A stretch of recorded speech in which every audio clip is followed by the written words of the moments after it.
Untuk materi ketiga ini, saya akan menyampaikan tentang batu ya, topik batu, terutama tata laksana minimal invasif untuk batu saluran kemih. Oke, jadi batu saluran kemih itu adalah pembentukan batu di saluran kemih, mulai dari ginjal, ureter, buli-buli hingga uretra. Pada ilustrasi gambar ini bisa dilihat ginjal yang sebelah kanan itu ada batu di pielum atau di pelvis renalis, kemudian ada batu di ureter, sedangkan batu yang sisi kiri itu batu Staghorn, batu yang menyerupai tanduk rusa. Jadi yang mengisi semua pielum dan calyx di ginjal. Next. Dari epidemiologi, batu ini merupakan kasus tersering pada bidang urologi, di mana antara laki-laki dan perempuan lebih banyak pada laki-laki 3:1, dan di puncak insidennya usia 40-50 tahun. Next. Dari faktor resikonya ini berkaitan dengan kekambuhan. Jadi pasien yang sudah pernah terkena batu, 50% kasus akan kambuh 1 kali. Kemudian gender tadi sudah, usia juga, kondisi geografis. Pada kondisi geografis yang panas, kering, gersang ini meningkatkan resiko terjadinya batu saluran kemih. Kemudian iklim dan temperatur, terkait juga pekerjaan yang terpapar panas atau di lapangan ya, di outdoor, dan meningkatkan resiko dehidrasi, dan pekerjaan yang banyak duduk atau kurang aktivitas, pola hidup yang sedenter. Ini juga meningkatkan resiko terjadinya batu saluran kemih. Next. Kemudian asupan air yang kurang dan tingginya kadar mineral kalsium pada air yang konsumsi ini juga meningkatkan insiden batu. Pada diet juga pengaruh, diet banyak purin, oksalat, dan kalsium juga mempermudah terjadinya batu. Kemudian ada faktor genetik dan faktor kelainan anatomis saluran kemih. Next. Jenis-jenis batu ini macam-macam. Kita mengetahui jenis batu ini kalau misalnya batu itu sudah keluar dari saluran kemih kita. Jadi ada batu akibat tanpa infeksi, biasanya kalsium oksalat, kalsium fosfat, dan asam urat. Batu kalsium oksalat ini yang paling sering terjadi pada pasien-pasien yang kita tangani. Kemudian bisa juga batu tanpa akibat infeksi, biasanya magnesium amonium fosfat. Bisa juga karena kelainan genetik atau obat-obatan. Next. Tahapan pembentukan batu, jadi awalnya dari supersaturasi dari urin yang terlalu pekat. Kristal-kristal batu itu akan menjadi inti batu dan akan teragregasi dengan kristal-kristal yang lain, terjadi retensi dari kristal dan terbentuk batu. Next. Nah, gejala klinis apa saja yang bisa muncul? Yakni nyeri pada pinggang atau benjolan pada pinggang, bisa terjadi hematuria, bisa juga disertai mual muntah, bisa juga disuria, sulit kencing atau retensi urin, atau bisa juga ada tanda-tanda infeksi, adanya demam atau piuria, jadi urin terdapat nanah. Next. Sekarang batu ginjal dan batu ureter. Next. Nah, gejala yang paling sering muncul pada batu ginjal dan ureter yakni kolik. Kolik ini nyeri yang berasal dari sistem pencernaan atau sistem kencing. Sifatnya tajam, mendadak, episodik. Episodik ini hilang timbul, dan tidak terpengaruh oleh posisi tubuh maupun aktivitas. Jadi sewaktu-waktu bisa muncul. Renal kolik ini adalah nyeri kolik yang berasal dari ginjal dan saluran-salurannya. Dan karena terjadi karena peningkatan aktivitas pergerakan dari otot polos ureter dalam usaha untuk mengeluarkan batu, sehingga terjadi peregangan dari saraf yang memberikan sensasi nyeri. Dan pada pasien-pasien yang selama ini kami rawat, nyerinya ini bisa melebihi dari nyerinya orang yang melahirkan. Katanya seperti itu. Kemudian kalau nyeri non-kolik ini karena peregangan dari kapsul ginjal, karena adanya hidronefrosis atau pembengkakan ginjal, atau adanya infeksi pada ginjal. Dan lokasi nyeri ini tergantung dari lokasi batu. dan episode nyeri hebat antara 20 sampai 60 menit. Next. Kemudian gejala klinis yang lain yakni adanya hematuria. Ini akibat adanya trauma pada mukosa atau lapisan bagian dalam dari ureter karena pergerakan dari batu. Kemudian bisa juga disuria. Disuria ini nyeri saat kencing. Biasanya karena lokasi batu ureter ini di ureter distal biasanya. Kemudian anuria. Anuria ini kalau misalnya batu menyumbat pada kedua ureter sehingga terjadi hidronefrosis. Kemudian kalau misalnya terjadi seperti itu bisa merangsang juga persarafan, saluran pencernaan sehingga adanya mual dan muntah. Bisa juga kalau ada infeksi, ada demam dan piuria. Next. Dari gejala ini tergantung pada ukuran batunya, lokasinya, kemudian derajat dari obstruksinya, kemudian adanya infeksi atau kondisi ginjal kontralateralnya. Next.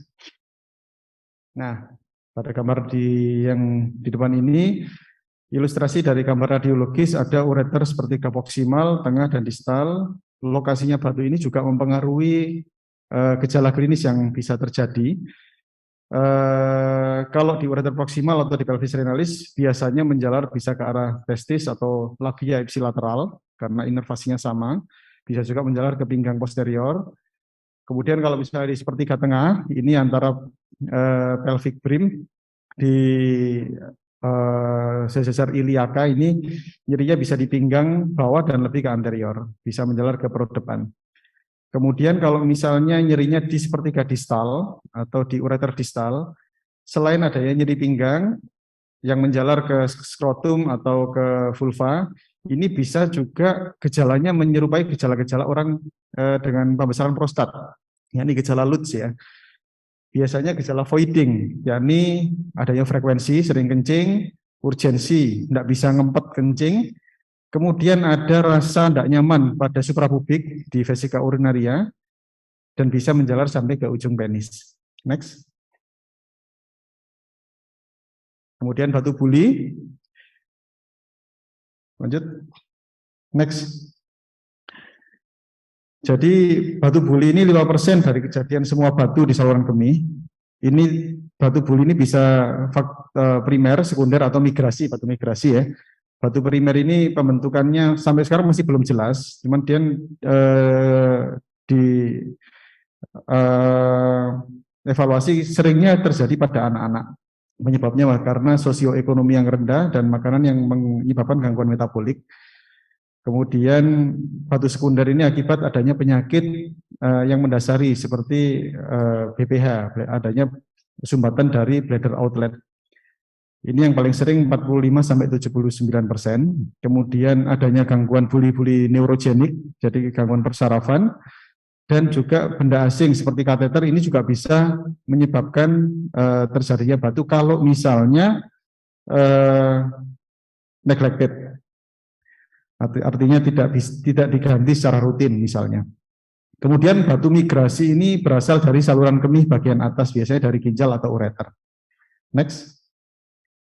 Gejala klinisnya yang paling khas yakni disuria di akhir kencing. Jadi pasiennya mengeluh nyeri, nyerinya persis mendekati kencing itu habis atau setelah kencing habis. Itu biasanya nyeri sekali. Karena adanya gesekan dari batu ke mukosa buli-buli biasanya. Kemudian juga bisa intermitensi, yakni kencing terputus-putus atau adanya hematuria. Dan batu buli ini resikonya 2 kali lebih tinggi mengalami kanker buli dibandingkan batu ginjal atau ureter. Kalau misalnya batu buli itu berukuran besar, lebih dari 3 cm, ini memiliki kecenderungan untuk mengalami iritasi kronis pada buli-buli yang nantinya akan menyebabkan terjadinya kanker buli-buli. Next. Kemudian batu uretra. Batu uretra ini biasanya berasal dari batu ginjal atau ureter yang turun ke buli, kemudian masuk ke uretra. Pada lingkaran yang merah ini, kita periksakan foto ini, foto BOF tampak penis. Jadi kalau misalnya ada pasien dengan batu uretra seperti ini, yang dimintakan fotonya BOF tampak penis, supaya kita bisa melihat proyeksi uretranya pada pasien. Keluhan yang biasanya muncul yakni kencing yang berhenti tiba-tiba hingga bisa terjadi retensi urin. Dan mungkin sebelumnya bisa didahului oleh nyeri pinggang kalau misalnya batu itu berasal dari ureter. Next. Nah, evaluasi apa yang bisa kita lakukan setelah kita melakukan anamnesa dan pertanyaan ke pasien, jadi pemeriksaan fisik, kemudian pemeriksaan laboratorium mungkin dari teman-teman sejawat yang di puskesmas, pemeriksaan dasar yakni mungkin dengan darah lengkap untuk mengetahui adanya infeksi apa enggak, kalau misalnya dicurigai ada infeksi. Kemudian urinalisis, ini kita bisa mengetahui adanya infeksi pada saluran kencing, adanya hematuria, adanya protein urea mungkin, dan atau adanya bakteri atau kristal dari batu. Kemudian fungsi ginjal pun kreatinin ini mungkin screening awal untuk mengetahui kondisi atau keadaan ginjal dari pasien yang bersangkutan. Memang pemeriksaan awal seyogyanya memang kalau misalnya sudah di rumah sakit yang lebih tinggi bisa idealnya dilakukan pemeriksaan kultur urin untuk mengetahui kuman yang mungkin bisa muncul pada saluran kencing dan juga serum elektrolit. Nah, untuk pemeriksaan penunjang yang bisa dilakukan awal ya ini mungkin USG urologi atau USG abdomen upper lower atau foto polos abdomen atau BOF ya. Kemudian kalau ini screening awal, kalau misalnya dari USG dan BOF ini tidak informatif, bisa lanjut untuk pemeriksaan IVP, yakni intravenous velography, dengan catatan kalau fungsi kreatinin ini normal, tapi yang paling bagus CT scan abdomen non kontras atau CT stenografi. Next. Nah, CT scan abdomen non kontras atau CT stenografi ini merupakan gold standard untuk pasien dengan batu karena bisa mengetahui bisa mendeteksi semua batu. Kalau pada foto polos abdomen kita tidak tahu ini bisa tidak kelihatan. Jadi batu-batu non opak, batu-batu asam urat biasanya itu tidak kelihatan dari foto BOF. Jadi pada CT scan atau CT stenografi ini bisa mengetahui semua jenis batu. Tidak mengganggu fungsi ginjal karena tidak membutuhkan kontras dan tidak menyuntikkan kontras. Kemudian dapat mengetahui ukuran batunya dengan detail dan densitas batunya. Densitas batu ini kekerasan batu sehingga menentukan ini tindakan operasi apa yang cocok untuk pasien tersebut. Kemudian bisa juga mengetahui jarak antara kulit dan batu karena ini untuk guiding waktu tindakan operasi dan juga bisa mengetahui anatomi sekitar. Oke, next. Tata laksana. Nah, prinsip terapi umum pada pasien dengan kolik ya. Ini analgesik harus segera diberikan pada pasien-pasien dengan kolik akut. Jadi NSAID merupakan pilihan obat yang sangat efektif dan lebih superior dibandingkan opioid. Kalau obat NSAID yang bisa dipakai yakni diclofenac ya, golongan diclofenac atau ibuprofen. Kemudian pengalaman dari RCT memang menunjukkan episode nyeri bisa pada kolik ini signifikan turun pada pemberian NSAID pada 7 hari pertama. Kemudian bisa juga pemberian golongan alpha blocker. Kalau kita misalnya mencurigai adanya batu pada ureter misalnya, ada kolik, ada hidronefrosis, bisa diberikan alpha blocker, yakni golongan tamsulosin. Memang obat prostat ya, cuman reseptor alfa itu selain di prostat dan buli-buli juga ada di ureter distal, sehingga bisa merelaksasikan dari kontraksi dari polos ureter. Kemudian memberikan obat simptomatik yang lain, misalnya obat untuk mual muntah dan sebagainya. Next. Batu ginjal, ini diberikan konservatif kalau misalnya batu ginjal di kaliks inferior kurang dari 10 mm dengan tanpa gejala ya. Bila terdapat pertambahan batu, interval follow up diperpendek dan intervensi dilakukan bila batu bertambah ukurannya 5 mm. Pemberian obat-obatan ini misalnya pada pelarutan batu, jadi seringnya kita misalnya pasien itu memakai obat-obatan untuk menghancurkan batu gitu ya. Tapi ini efektif hanya untuk batu-batu asam urat. Next. Nah, pada algoritma penanganan batu, untuk batu di bawah 1 cm ya, batu ginjal, ini prosedurnya yakni ESWL atau RIRS atau BCNL kalau ada gejala. Kalau batu ukuran 10 sampai 20, 1 cm sampai 2 cm, ini pilihan terapinya RIRS atau ESWL atau BCNL. Tapi untuk batu lebih dari 2 cm, pilihannya yakni nomor 1 BCNL, yang kedua RIRS, dan operasi terbuka. Next. Nah, sekarang pada ESWL. ESWL ini modalitas terapi non-invasif ya, dengan memanfaatkan gelombang kejut, tidak membutuhkan sayatan karena ESWL memanfaatkan gelombang kejut untuk memecah batu menjadi potongan kecil-kecil sehingga harapannya dia bisa keluar sendiri lewat kencing. Jadi pasien tidur pada alat ESWL-nya, kemudian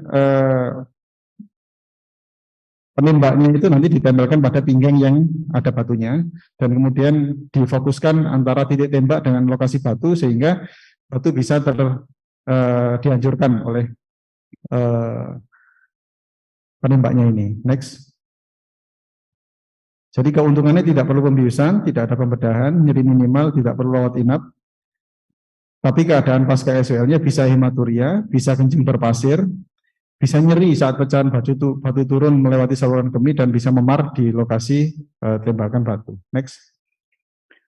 Nah, untuk BCNL ini merupakan gold standar untuk batu-batu berukuran besar. Kalau misalnya kita ada alat, kalau misalnya tidak ada alat, memang operasi terbuka. Tapi kalau ada alat, BCNL ini merupakan pilihannya. Jadi kita buatkan videonya.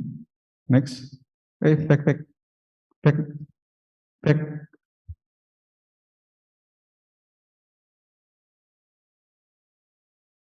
Nah, ini video saya kurang 2 menit lagi nih. Oke, saya dapatkan dari EAU. Jadi pasien dalam pembiusan general anestesi, kemudian pasien ini batu lokasinya di ginjal ya, batu lokasi di ginjal, di pielum. Kemudian kita pasang kateter dan kita pasang ini semua endoskopi. Jadi ini terapi operasi minimal invasif pada urologi. Ini dipasang ureter kateter ke ginjal dari bawah ya, dari uretra. Kemudian kita masukkan kontras untuk mengetahui struktur ginjal dan struktur batunya. Kemudian dilakukan fungsi. Nah, ini difoto dengan X-ray untuk mengetahui batunya dan untuk mengetahui struktur anatomi dari ginjalnya. Kemudian dilakukan fungsi dari pinggang dengan sayatan yang minimal 1 cm, difungsi sampai kemudian didapatkan urin keluar, kemudian kita dilatasi dari sayatan tadi sampai ke ginjal. Kemudian kita masukkan alatnya. Jadi setelah terdilatasi, kita masukkan alatnya. Nah, alat ini yang nanti akan menembak batunya. Jadi modalitas untuk menghancurkan batunya ini bisa berbagai macam, bisa dengan ultrasound, bisa dengan balistik dari pneumatik ya, bisa juga dengan laser. Alhamdulillah di rumah sakit kita di RSUD Ibnu Sina ini mungkin baru di Gresik satu-satunya yang punya laser ini. Nah, setelah batunya habis, bisa kita pasang dengan kateter melewati insisi tadi untuk mengalirkan urin sementara dari pinggang, atau bisa kita pasang digistent. Digistent ini adalah selang dari ginjal sampai ke buli-buli. Oke, next. Waktunya habis dokter, mungkin ya, dipersingkat lagi. Ya, next. Kemudian yang kedua yakni RIRS, retrograde intrarenal surgery. Ini operasi minimal invasif di bidang urologi tanpa sayatan juga. Jadi untuk batu-batu ureter atau batu di ginjal. Jadi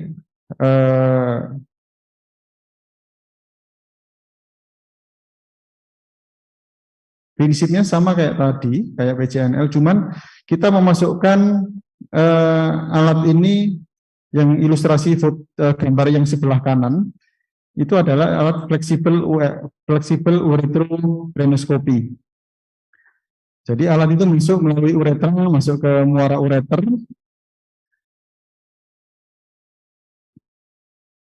Nah, ini muara ureter. Ini wire, jadi kayak semacam kawat hidrofilik tipis masuk ke buli-buli, kita dipasang ureter kater juga, kemudian dilakukan injeksi kontras untuk mengetahui strukturnya. Nah, kemudian guide wire tadi naik ke ginjal, dan alat fleksibel ureteroskopi ini naik ke ginjal. Nah, ini cocok untuk batu-batu kecil ya. Kalau batu besar mungkin butuh waktu yang lebih banyak. Nah, dan batunya kita tembak dengan laser. Setelah batu hancur, nanti batunya bisa diambil, jadi pecahan batu bisa diambil dengan basket, ya, atau batu itu bisa juga dihancurkan seperti pasir sehingga dia bisa turun sendiri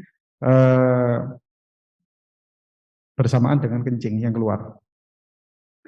Bisa juga setelah ini dipasang digisten, bisa juga tidak. Next. Nah, kira-kira seperti ini gambarannya. Jadi laser tadi menghancurkan batu sehingga batunya pecah, pecahan batu itu bisa agak besar, bisa juga disetting dari lasernya supaya batu itu bisa hancur seperti pasir.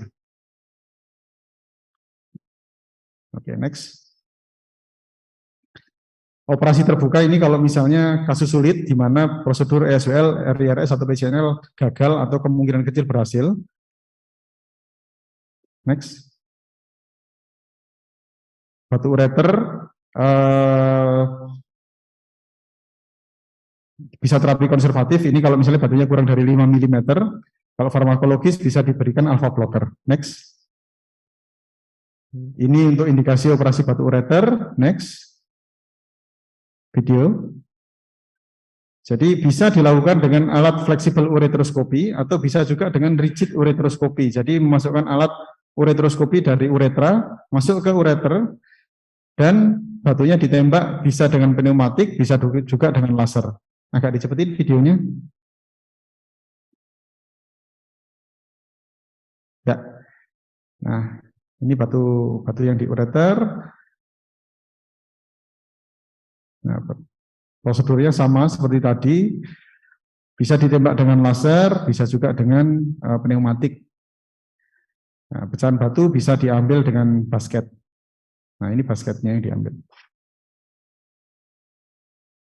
Bisa juga nanti dipasang stand. Stand ini tidak rutin pada kondisi batu yang ada penyulit, misalnya ada perforasi, ada lesi, atau ada perdarahan, mungkin bisa dipasang stand untuk meminimalkan resiko perforasi. Next. Kemudian batu buli juga videonya dinyalakan. Bisa juga ditembak dengan laser atau pneumatik seperti gambar tadi, atau bisa juga dengan alat yang ada di bawah itu. Itu selama ini kita punya alat itu, yakni pemecah batu ya. Kalau misalnya batunya besar dan keras.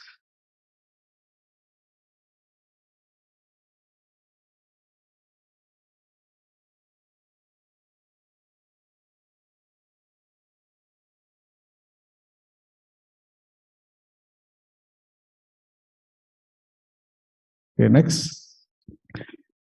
Bila batunya besar dan seperti ini tidak mungkin untuk dilakukan tindakan endoskopi, maka pilihannya yakni operasi terbuka atau vesikolitotomi. Next. Kemudian batu uretra tergantung pada posisi, ukuran, dan bentuknya. Pada meatus uretra eksterna bisa diambil langsung dengan alat khusus. Kalau misalnya sulit diambil, bisa dilakukan dengan meatotomi untuk pengambilan batu. Kalau misalnya batunya cukup besar dan berada di posterior, seperti yang dijelaskan Dr. Arif tadi, bisa dilakukan lubrikasi yang kemudian dilakukan vesikulitotripsi. Next. Untuk pencegahan batu, minum air dengan target urin ya. Ini bukan target minum, target urin per hari 2,5 liter atau minimal 8 gelas per hari. Alangkah baiknya kalau mengandung sitrus seperti air lemon atau air jeruk, tidak sering menahan kencing ya. Karena bisa terjadi stasis urin, bisa terjadi memudahkan terjadinya infeksi dan batu. Kemudian periksakan analisa batu untuk mengetahui diet yang sesuai. Beberapa jus buah seperti jeruk, anggur, dan cranberry ini juga berguna untuk menurunkan batu ya. Menghindari minuman bersoda dan menghindari vitamin C dosis tinggi. Next. Next. Terima kasih. Kurang lebihnya mohon maaf. Assalamualaikum warahmatullahi wabarakatuh.